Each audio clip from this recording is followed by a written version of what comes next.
साथ जुड़ने के लिए, अहम जानकारी ग्राउंड जीरो से साझा करने के लिए। खबर नोएडा से है। नोएडा से 2 संदिग्ध आतंकियों को गिरफ्तार किया गया है। यूपी एटीएस ने 2 संदिग्ध आतंकियों को पकड़ा है।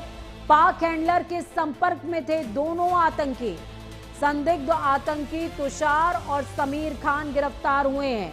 पाकिस्तानी गैंगस्टर शहजाद भट्टी से इनके तार जुड़े हुए थे।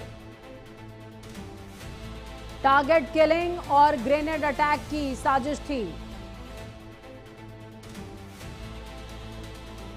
यूपी एटीएस की बड़ी कार्रवाई में नोएडा से 2 संदिग्ध आतंकियों को गिरफ्तार किया गया। गिरफ्तार दोनों संदिग्ध आतंकी तुषार और समीर खान पाकिस्तानी गैंगस्टर शहजाद भट्टी से जुड़े हुए थे। आपको बता दें कि टारगेट किलिंग और ग्रेनेड अटैक की साजिश की गई थी। यूपी एटीएस ने दोनों संदिग्ध आतंकियों को कोर्ट में पेश किया। यहां से उन्हें जेल भेज दिया गया है। 2 अपराधियों को पकड़ा गया है, आतंकवादी पकड़ा गया है। ये तुषार उर्फ हिजबुल्ला और समीर, ये 2, एक मेरठ का रहने वाला है और एक दिल्ली का रहने वाला है। अभी तक की इन्वेस्टिगेशन में बात सामने आई है कि ये पाकिस्तान के कुछ कुख्यात गैंगस्टर्स के संपर्क में थे। उन गैंगस्टर्स से संपर्क करके उन्होंने जो टास्क उनको दिए थे, उन टास्क को पूरा करने की प्रक्रिया में थे। एटीएस की जो इंटेलिजेंस विंग है, उनकी जो सर्विलेंस विंग है, उनको ये जानकारी मिलने पर उन्होंने ये ऑपरेशन माउंट किया और उस ऑपरेशन के तहत ये दोनों पकड़े गए हैं। इन्वेस्टिगेशन अभी जारी है। इनका पीसीआर लेकर के इनसे और गहराई से पूछताछ की जाएगी। इसमें आगे के और साक्ष्य मिलने के और आगे की और जो इनके कुकृत्य हैं उनके बारे में जानकारी होने की पूरी संभावना है। इस खबर पर ज्यादा जानकारी के लिए अमित मिश्रा जुड़ गए हमारे साथ में। अमित, यूपी एटीएस को बड़ी कामयाबी मिली है।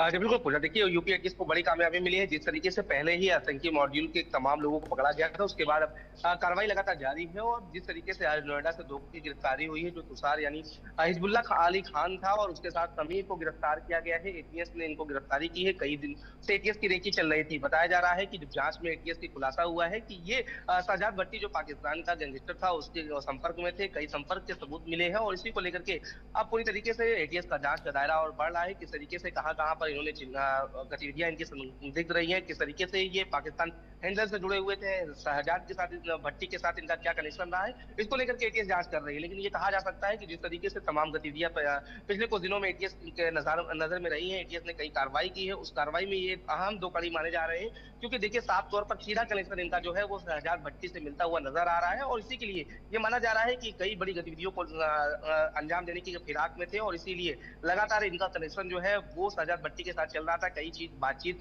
मालूम हुई है और इसको लेकर के और क्या कनेक्शन हो सकते हैं, किस तरीके की गतिविधियां रही हैं, इसको लेकर के एटीएस जो है वो अपने जांच के दायरे को और बढ़ा रहा है। और देखिए मानने वाली ये बात है कि आने वाले समय में और लोगों की भी गिरफ्तारी हो सकती है, क्योंकि देखिए एक तो ये मेरठ का रहने वाला था और उसके साथ ही आप मान सकते हैं पूरा जो पश्चिमी यूपी है उस एरिया से पूरा नेटवर्क जो है वो धीरे धीरे निकल रहा है। तो ये कहा जा सकता है कि नोएडा से इन दोनों की गिरफ्तारी के बाद और भी नेटवर्क से जुड़े लोग जो है उनको भी एटीएस जो है अपने रडार में लिए हुए, उनकी भी छानबीन की जा रही है।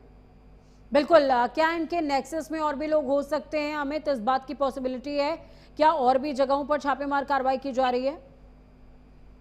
जी बिल्कुल, देखिए आप बता दें कि जिस तरीके से साकिब और आकिब का कनेक्शन निकला था, उसके बाद से लगातार धरपकड़ एटीएस जो है एक्टिव हुई थी, धरपकड़ कर रही थी। कई जो पाकिस्तानी मॉड्यूल से जुड़े लोग थे वो संदिग्ध के तौर पे थे, उनकी गिरफ्तारी की गई थी और इसी के कड़ी में इनकी गिरफ्तारी की गई है। 2 लोगों को गिरफ्तार किया गया है और साथ इसमें माना जा रहा है कि जो हिजबुल्ला अली खान है ये मेन था और इसके बाद समीर की भी गिरफ्तारी की जाती है। इन दोनों का कनेक्शन जब खंगाला गया तो इन दोनों का कनेक्शन सीधा शहजाद भट्टी से निकलता है। शहजाद भट्टी जो है वो पाकिस्तान का गैंगस्टर है, तो ये कहा जा सकता है कि अन्य लोग भी इसमें शामिल हो सकते हैं, क्योंकि देखिए पूरे पश्चिमी यूपी की बात करें तो जिस तरीके से एटीएस की कार्रवाई पश्चिमी यूपी में देखने को मिल रही है, वहां से कई लोग गिरफ्तार हो चुके हैं। जी माना जा रहा है कि इनका नेक्सस जो है, इनका जो नेटवर्क है वो काफी फैला हुआ था और लगातार इनके नेटवर्क में और कौन कौन लोग शामिल है उन पर भी एटीएस की नजर है और एटीएस उन लोगों को भी खंगाल रही है। ये माना जा रहा है कि आने वाले समय में और लोगों की गिरफ्तारी हो सकती है और लोगों को खुलासा हो सकता है, क्योंकि देखिए बड़ा नेटवर्क काम कर रहा था। जिस तरीके से जब साकिब और आकिब की गिरफ्तारी हुई तो ये कहा जा रहा था वो हिंदू नेताओं, हिंदू जो वादी नेता थे, जो हिंदू नेताओं संगठन से जुड़े लोग थे, उनकी रेकी कर रहे थे। ऐसे में कुछ जब उससे पहले गिरफ्तारी हुई थी तो ये कहा जा रहा था कि रेलवे जो स्टेशन है, चाहे वो चारबाग रेलवे स्टेशन या रेलवे स्टेशन है, जो बाक्से जो टर्मिनल है, वहां पर एक किसी तरीके की गतिविधि को अंजाम देना चाह रहे थे। तो ये कहा जा रहा है कि नेटवर्क बड़ा है और इस नेटवर्क को लगातार एटीएस तोड़ रही है और इसी तोड़ने की कड़ी में ये दोनों की गिरफ्तारी हुई है। ये माना जा रहा है कि मेरठ के बाद से अन्य जो पश्चिमी यूपी के जिले हैं, वहां से और गिरफ्तारी हो सकती है। चलिए, बहुत शुक्रिया हमारे साथ जुड़ने के लिए अमित।